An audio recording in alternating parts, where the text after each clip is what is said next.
Prestolonaslednik Aleksandar i princeza Katarina Karađorđević primili su u Belom Dvoru 1200 mališana iz socijalno ugroženih kategorija. Deca bez roditeljskog staranja, romska deca, izbjeglice i deca sa invaliditetom od 3 do 12 godina. Već 15. godinu za redom gosti su Belog Dvora pred božićni praznik. Deca su uživala u priredbi, susretu s Dede Mrazom, a podeljeni su im i paketići.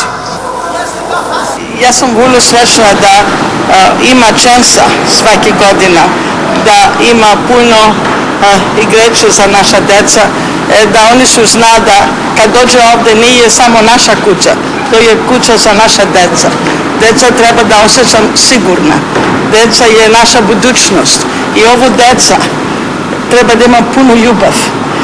Kad dođe ovdje prvo je naša ljubav i posle je i grecki. Zašto ne mogu da kupim ljubav? Ljubav je od srca.